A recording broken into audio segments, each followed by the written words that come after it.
Oke, selamat datang dari pertemuan kita untuk tata kelola data secara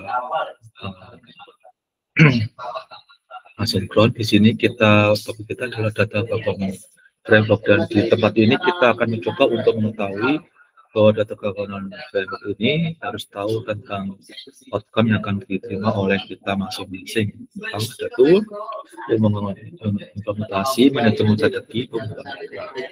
Yang kedua adalah identifikasi dan menyusun rencana manajemen data. Ada perbedaan dari kedua tempat tersebut, dan kita ingin tahu bagaimana JLU atau tujuan khusus daripada pembayaran kita dari umum yang kita tahu tadi, yaitu BAU 5 dan 11. Maka secara khususnya itu di 52 yaitu mampu mengimplementasikan manajemen strategi. Kemudian untuk yang 11 mampu mengidentifikasi kebutuhan manajemen data. Dan untuk JLO 11.2 mampu menyusun rencana manajemen data. Jadi tujuan-tujuan ini digunakan agar kalian mampu untuk mengembangkan tools, mampu untuk melakukan literasi data, dan mampu menerapkan framework data pembuka. Dan yang kita coba yang diketahui adalah perbedaan di antara data manajemen dan data governance. Dan apa yang kita coba untuk pahami di sini, ternyata data manajemen itu mencoba untuk memberikan pemahaman tentang perencanaan, eksekusi, dan oversight daripada kebijakan. Sedangkan pada data governance itu kita melatih bagaimana otorisasi dan pengendalian. Dan di sini pengendalian adalah berkaitan dengan perencanaan, monitoring, dan enforcement. Dan kita bisa mengetahuinya untuk misi untuk dari manajemen data itu agar memenuhi daripada ketersediaan data. Sedangkan tujuan daripada tata kelola data ini adalah mendefinisikan, menyetujui, dan mengedukasi. Yang kedua, bagaimana kita bisa melacak, bagaimana yang ketiga data yang bisa memberikan sponsor tracking, dan bagaimana kita mengelola, dan yang kelima adalah memahami dan mempromot nilai-nilai pada dari aset data. Dan dari sini kita bisa melihat bahwa kuliah yang ada di data governance itu ternyata tidak sama. Nah, di sini untuk manajemen data itu adalah memahami informasi keperluan itu bisa terpenuhi, kemudian mengcapture, menyimpan, dan ketiga adalah mengcapture konvensional untuk daripada quality. Kemudian keempat adalah menjadikan strateginya, kelima adalah maksimal untuk efektif.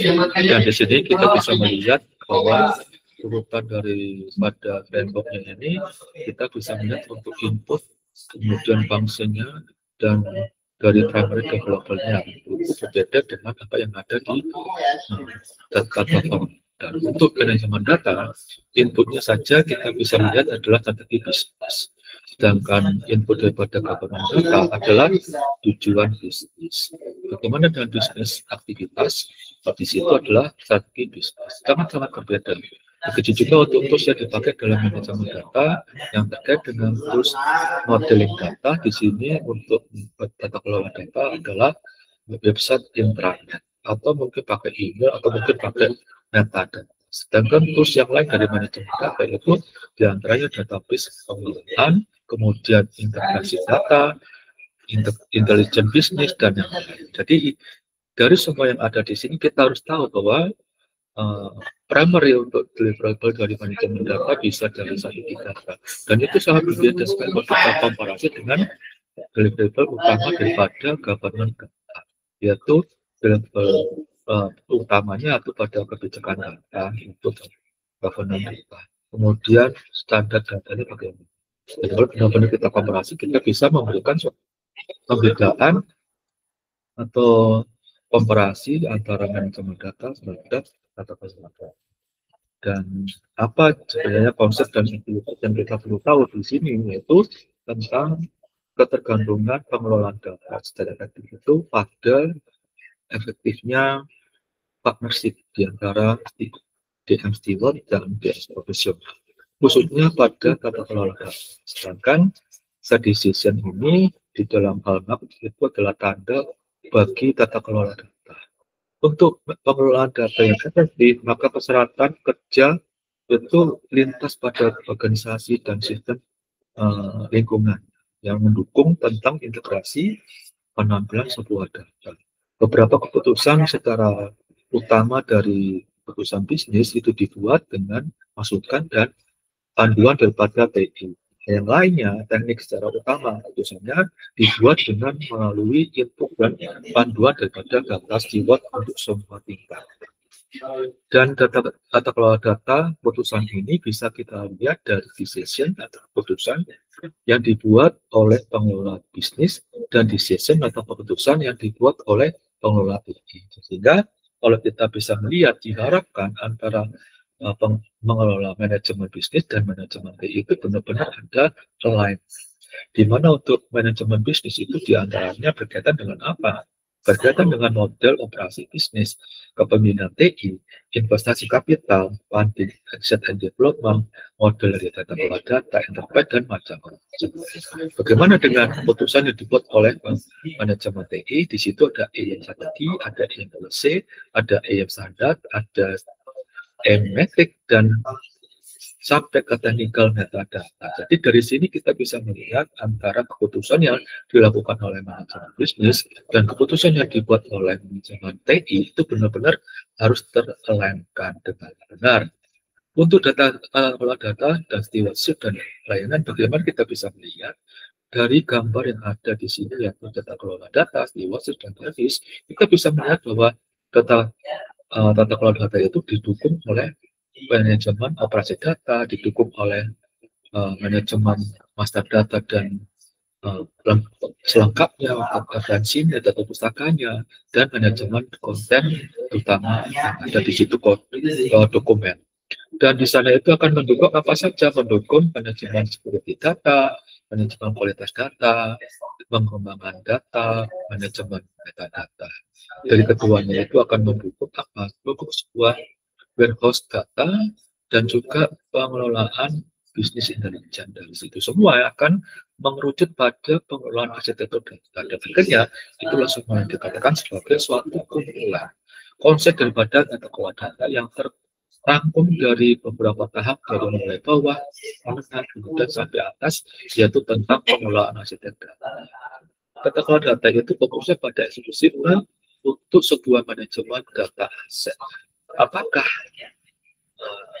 inti daripada pengelolaan data aset?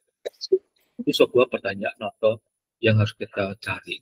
Posisi dari tata kelola data itu di antara data manajemen data, fungsinya adalah mendeskripsikan bukti-bukti yang ada. Oleh karena itu, tata kelola data itu fokus pada top layer dan ini saja pada yang top layernya dan yang awal-awal sebuah proses data manajemen. Di antaranya yaitu mempergunakan data stewardship dan data manajemen service.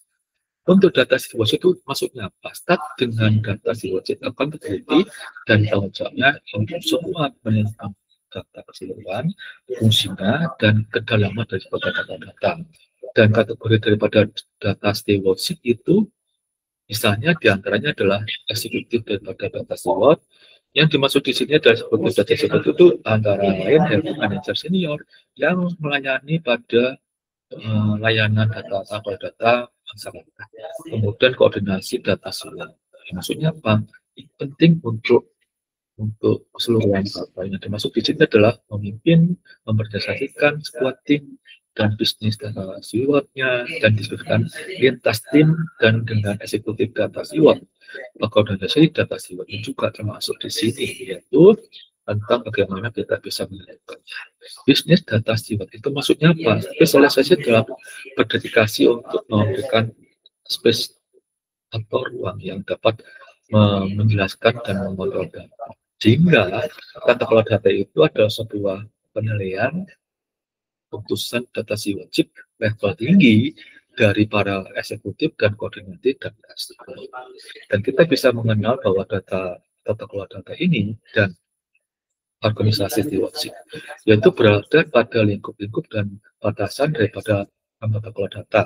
Di antaranya yaitu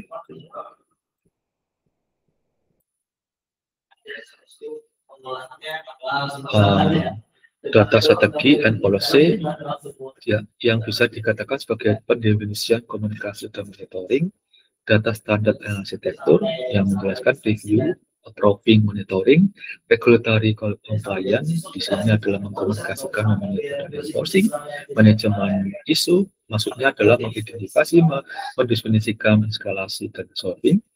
Proyek manajemen data, maksudnya adalah sponsor dan overseeing. Evaluasi data aset yang dimaksud adalah perkiraan, penyetujuan, dan pengendalian. Komunikasi yang dimaksud di sini adalah promosi, pembangunan awareness, dan apresiasi. Dan kita mencoba untuk mengenal data dan organisasi stewardship ini berkaitan dengan 3 lintas fungsi data stewardship dan termasuk organisasi tata kelola yang memiliki legislasi dan yudisial kewajiban, di mana konflik tata kelola data ini memiliki enterprise daripada otorisasi dari pengelolaan data. Nah, yang dimaksud di sini eksekutif data steward mendudukan pada posisi di konsep tersebut dan sebagai manajer senior yang mempersembahkan kedua departemen dan eksekutif secara perusahaan. Data stewardship program mengendalikan komite.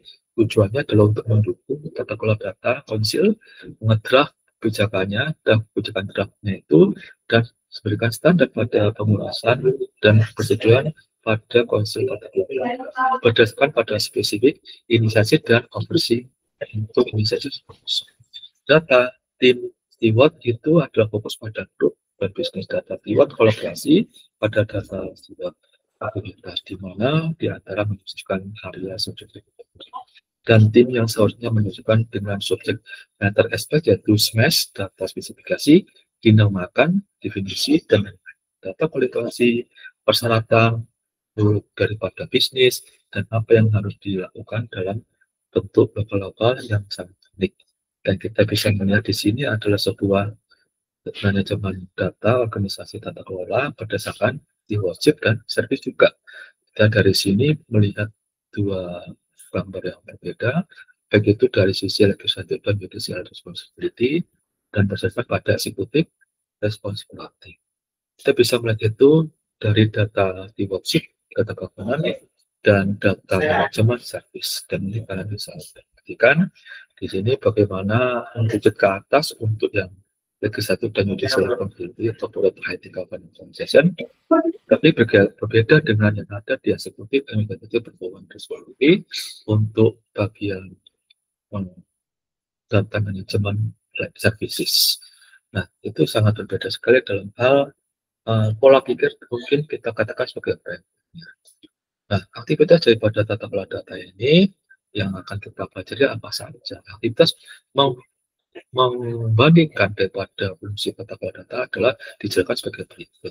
Masing-masing dari atas ini penting untuk memberikan implementasi secara penuh pada tata kelola data fungsinya di antara organisasi. Ya, apa saja kan itu? Pertama adalah data, kebijakan data, yang ketiga adalah arsitektur data, yang keempat adalah standar dan prosedur, yang kelima regulatory compliance, karena manajemen isu, yang ketujuh proyek manajemen data, yang ke-8 layanan manajemen data, yang ke-9 evaluasi aset data, yang ke-10 communication and promotion, yang ke-11 framework governance tata kelola ada di situ keterkaitan dengan frameworknya. Dan kita perlu strategi data seperti apa strategi itu. Sebuah strategi itu adalah sebuah set pilihan dan keputusan di mana bersama-sama cat level tinggi yang diberikan khusus action untuk mencapai tujuan level yang tinggi, sama hanya dengan pergerakan di dalam sebuah campur. Jadi data ini adalah sebuah perencanaan dan dikelola dan diimprove sebuah kualitas data, mengintegrasikan security dan akses. Itu juga termasuk bagian dari perencanaan bisnis yang mempergunakan informasi dan keberlanjutan kompetitif dan dari sebuah tujuan. Juga termasuk untuk mendukung usaha. Kebanyakan daripada semuanya ini secara penuh pengalamannya dari sebuah pemanuan data itu inherent daripada strategi bisnis. Arsitektur data adalah bagian daripada strategi data. Pemilik dan pengelola bagaimana konsultan data. Dan kita bisa melihat bahwa komponen-komponen data kelola data ini banyak diantaranya adalah data segi, mengingat yang terdeteksi di sini adalah mengkompil visinya daripada pengelola data, memberikan simpulan tentang case bisnisnya, mengelola data dengan menseleksi Excel contoh-contohnya, meng-guide prinsip, meng-guide value, meng-guide persenting pengelolaan. Kemudian misi daripada directional long term-nya, tujuannya bagaimana manajemen pengukurannya oleh data, sukses manajemen data secara jangka pendek. Di ini bisa melihat pada smart, specific, personalization of line point, ada description of data management rules and organisasi. Sepanjang kesimpulan daripada responsibility and decision right, deskripsi daripada mengelola data program, komponen, dan inisial. Dan kita bisa melihat bahwa deliverable daripada data ini diantaranya ada 3 pembagian deliverable-nya. Yang pertama, bagaimana manajemen data itu bisa menjadi kesepakatan program. Bagaimana data menjadi suatu penyataan skop. Bagaimana manajemen data menjadi suatu roadmap implementasi. Dan itu kita bisa harus tahu bagaimana itu menjadi suatu kesepakatan. Harus dua overall visi, overall business, overall goals, guiding principle, pengukuran sukses, sukses kritis faktornya GSS, kemudian risiko pengenalan risikonya bagaimana. Itu secara kesepakatan atau piagamnya kayak apa pengelola data itu. Dan untuk skopnya kita bisa melihat daripada goal, tujuan untuk beberapa perencanaan secara usia, biasanya secara 3 tahun sekali, atau secara perannya organisasi dan individu pimpinannya yang accountable untuk mencapai tujuan-tujuan spesifik ini. Sedangkan untuk roadmap organisasi penyelenggara itu bisa dilihat dari identifikasi program spesifik, project, task, assignment, dan delivery milestone. Dan kita bisa beralih kepada kebijakan data itu seperti apa. Nah, kebijakan data itu biasanya peran atau aturan yang dikelola dalam sebuah bentukan, akuisisi, integrasi, security, kualitas, dan penggunaan data dari sebuah informasi. Pendeskripsian kebijakan data itu maksudnya apa? Seperti apa yang akan dilakukan, kenapa itu nggak dilakukan, dan itu biasanya data standar. How to do, bagaimana itu bisa, bukannya kita makainya, should be stated briefly and directly. Seharusnya bisa dinyatakan dengan jelas dan terarah. Dalam sebuah data manajemen data profesional, mulai dan modifikasi dari data luar dan mereview finalnya, revisinya, dan adopsi data governance council. Data policies must be effectively. Jadi kita harus tahu bahwa mengelola data itu harus bisa efektif, komunikasi, monitor, terkendali, enforce, and predictability, bisa direevaluasi. Bagaimana kita bisa melihat topik konkretnya untuk kebijakan data? Ya kita harus tahu tentang bagaimana data bencana itu bisa mengakuisisi, mengcover atau memberikan secara penuh topik-topik yang ada di bawah berikut ini, yaitu antara lain data modeling and data pengembangan lain, kemudian pengembangan dan penyempurnaan aset data, kemudian estimasi kualitas data, peran dan kewajibannya, keamanan data termasuk dari confidentiality-nya, kemudian recovery database-nya mungkin, dan retensi data yang benar kita perhatikan, aksir dan penggunaan daripada data sumber eksternal, sharing data internal dan externally, warehouse data, warehousing data, ya, dan kemudian kebijakan daripada BI, structure dari data kebijakan yang dimaksud di sini adalah electronic file dan physical record. Dan kita bisa melihat bahwa arsitektur data ini juga harus ada di dalam data governance. Kenapa di situ ada? Karena arsitektur data ini adalah sebuah kerangka kerja. Bagaimana manajemen data itu secara profesional diimplementasikan, diaplikasikan sebuah sebagai data strategi, kebijakan, dan aktivitas yang lain, termasuk daripada modeling data dan aspek-aspek yang lain. Bagaimana dengan konsep data kelola datanya, sponsor dan menyetujui bahwa setelah perusahaan model data perusahaan data dan bagaimana keterhubungan aspek-aspek yang tersebut dalam sebuah aset data. Model data enterprise perusahaan seharusnya bisa secara ultimate bisa direview, disetujui, dan secara formal bisa diadopsi oleh kepala data manusia. Dan seharusnya dengan kunci-kunci seperti tadi,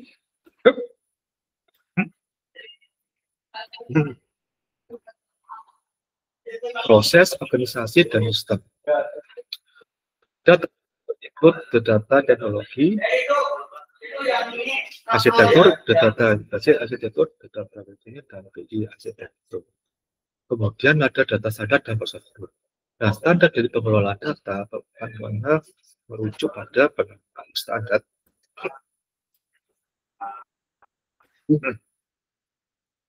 Kemudian persyaratan spesifikasi standar, kemudian standar pemodelan data, database desain standar, arsitektur standarnya bagaimana, prosedur standar untuk setiap masing-masing manajemen data.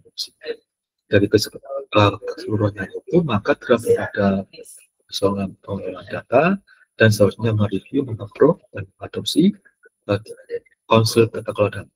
Dalam secara garis besar enterprise itu otorisasi dispesifikasikan pada tanda data melalui pengendalian daripada penelitiannya.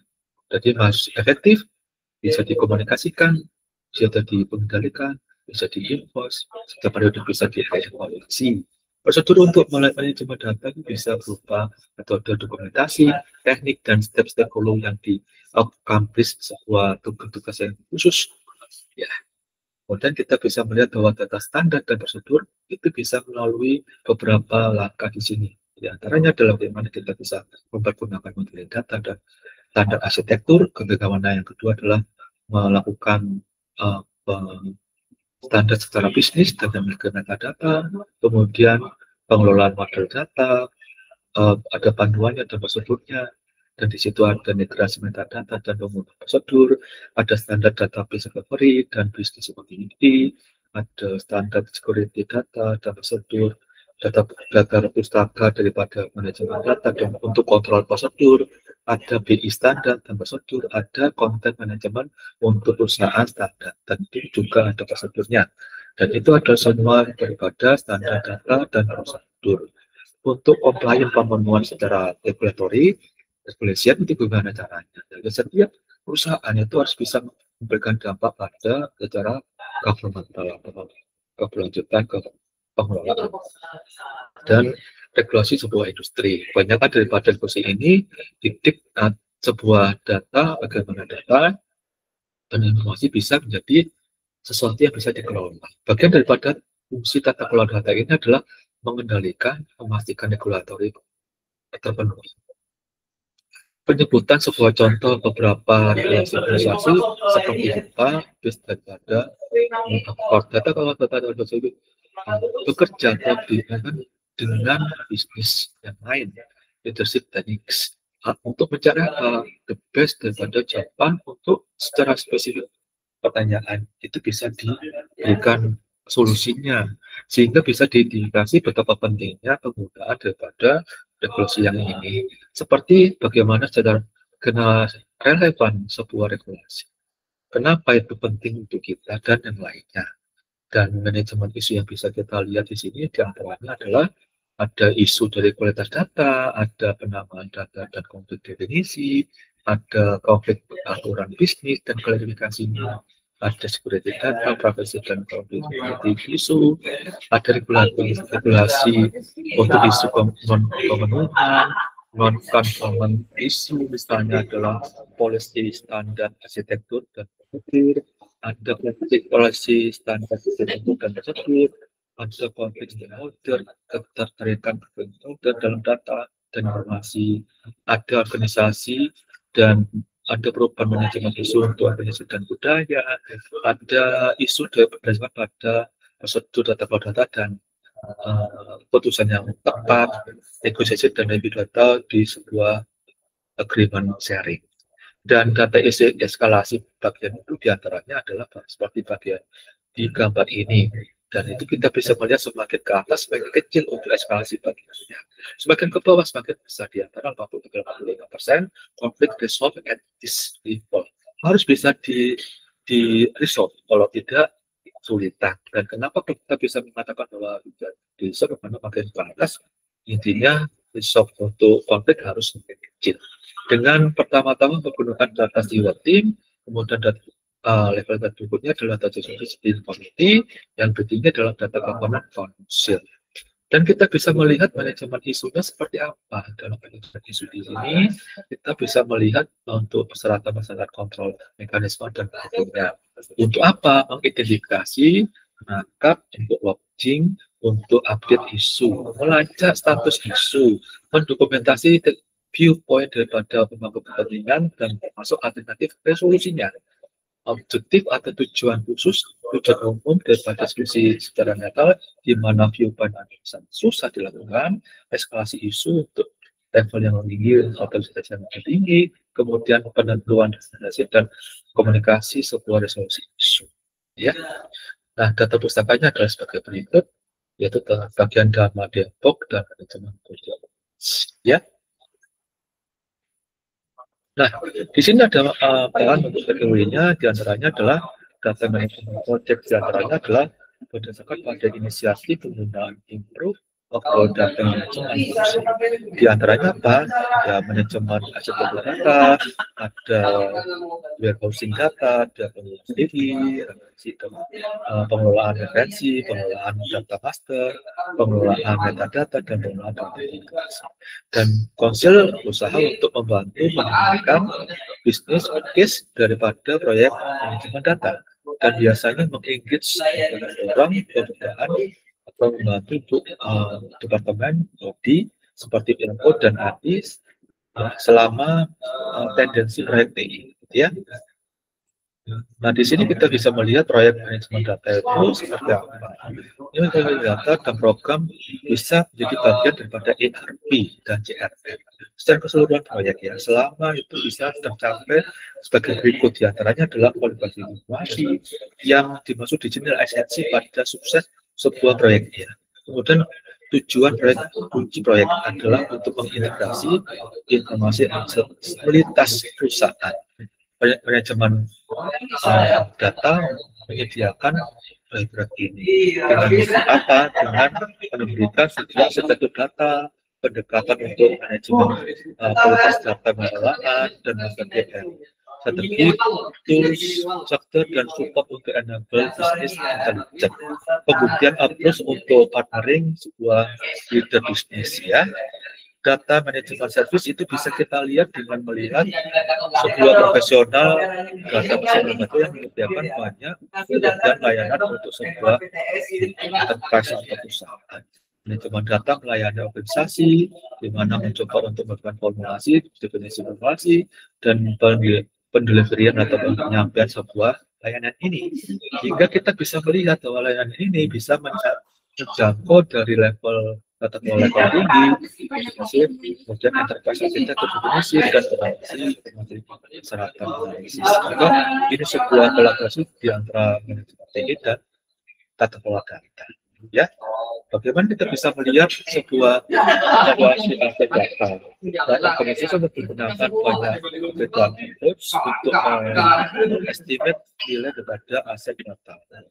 Pendekatan mereka itu ada sebuah pengelompokan perkiraan rata-rata melalui identifikasi dan direct dan indirect business keuntungan sebuah penggunaan data, identifikasi harga biaya daripada data tersebut, identifikasi dari impact dampak yang tidak hanya pada jumlah saat ini dan kualitas data yang melalui pertanyaan beberapa pertanyaan seperti apa, seperti berapa persen perubahan untuk mereview yang akan terjadi, berapa persen perubahan untuk biaya pendanaan akan terjadi, dan berapa risiko yang akan menjadi akan dihadapi pada saat itu. Dan terakhir adalah secara berdampak finansial untuk potensial yang sudah terjadi. Selanjutnya adalah estimasi bagaimana kompetitor baik atau mungkin bisa membayar kepada aset-aset ini. Ya, dan ini kita bisa melihat komunikasi dan promosinya bagaimana. Kemudian ada manajemen data, intranet, website kreatif itu seperti apa. Sama seperti halnya kita melihat adanya kriteria yang kita bisa ketahui, diantaranya pesan-pesan eksekutif berdasarkan pada jenis data. Kemudian ada data manajemen strategi dan program charter, kesepakatan program, ada manajemen data informasi roadmap, ada kebijakan data dan data standar, ada sistem data singkat, toolsnya, prosedurnya, ada presentasi dokumen dan konsep kuncinya, kemudian data komponen organisasi, ada data manajemen layanan, ada profil individu, ada pengumuman yang baru, deskripsi dan link-link yang terkait dengan sumber daripada acara online, ya. Dan keterkaitan terhadap tenaga kerja kata kelola itu gimana? Tak ada standar yang umum, ya, tak ada standar, tak ada umum tenaga kerja untuk sebuah tata kelola. Nah, beberapa tenaga kerja yang hadir yang terkait dengan tata kelola data itu biasanya tata kelola ada biasanya dalam corporate governance. Ada tata kelola TI atau etika kelola itu bagaimana kita memperkenalkan lebih bisa program, arsitektur, segmen vendor, ada pakai rasional derivat proses, ada CJNI, ada Prince 2, ada PMBOK, ada ITAL, ada ISO 2000. Ini masih sebagian rangka. Farsat pun juga memiliki ISO 31000 2018. Ada ISO 42500 untuk ya. Bagaimana panduan secara utamanya di sini? Tentu saja untuk menggunakan tata kelola data menjadi pada organisasi bisa mengikuti 11 prinsip berikut ini. Yang pertama bahwa pengelolaan data itu adalah seperti apa. Data SWOT itu bertanggung jawab apa. Setiap data itu apakah unik atau tidak. Di sini tidak unik. Kemudian ada data terbaik untuk SWOT itu ditemukan. Kadang-kadang tidak kemudian secara decision making-nya ada sebuah roadmap untuk sebuah tata kelola data. Tata kelola data, konsil, dan data SWOT itu perkembangannya dalam tim perkuat satu dan yang lain itu merupakan sebuah syarat untuk kita bisa pakai.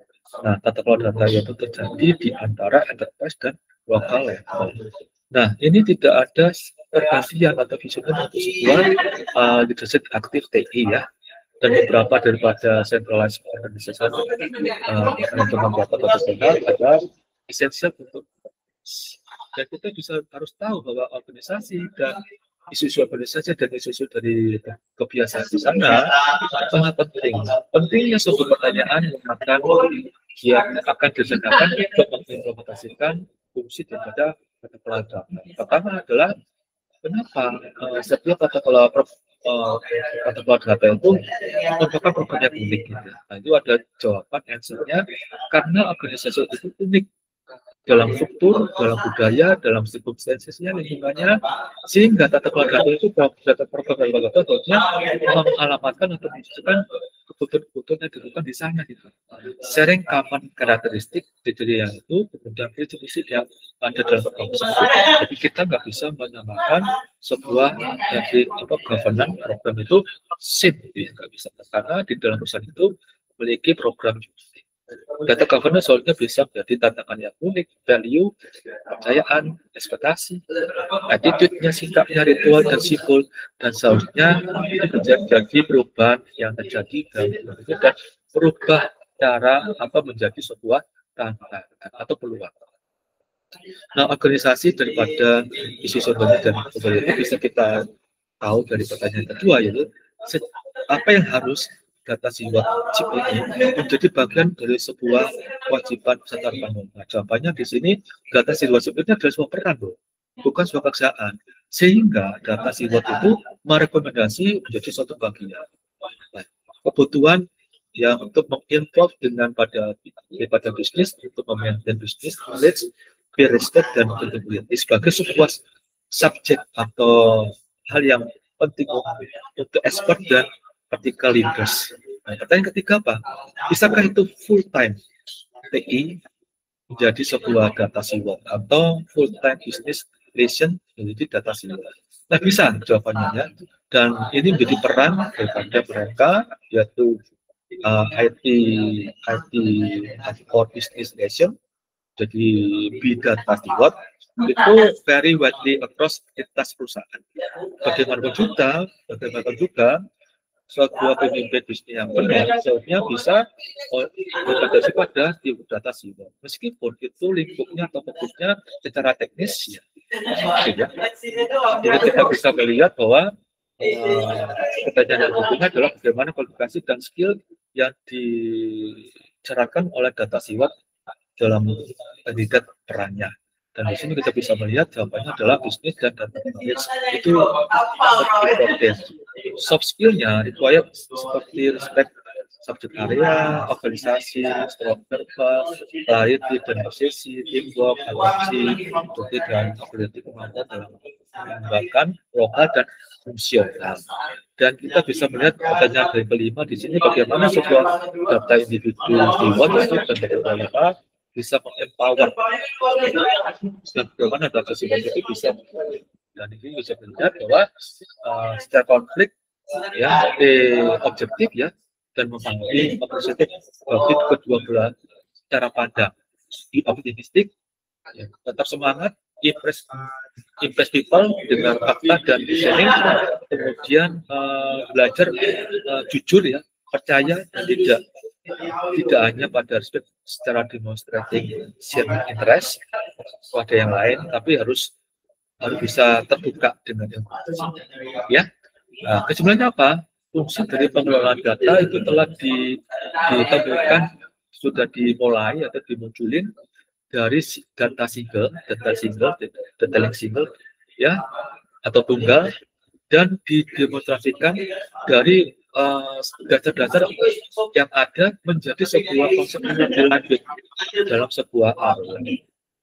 Pertama, tata kelola data itu ditujukan sebagai latihan untuk otorisasi, perencanaan, pengendalian, dan enforcement lebih daripada pengelolaan data aset, dan menyebutkan ciri-cirinya, atributnya, dan posisi dengan fungsinya selama itu. Kemudian konteks diagram ini harus bisa dideskripsikan untuk semua komponen, mempergunakan daripada input, tools, aktivitas, dan outputnya, sehingga kita bisa mengetahui result daripada penguatan dari fungsi ini. Sekian dari penjelasan perkuliahan kita hari ini tentang tata kelola data. Kiranya materi menjadi penguatan kita dalam memahami tata kelola data itu dalam kita di data science. Kiranya tugas-tugas yang kalian harus ketahui bahwa cobalah untuk melihat tata kelola data ini sebagai suatu bagian kehidupan kita dalam menyeimbangkan antara bisnis dan TI.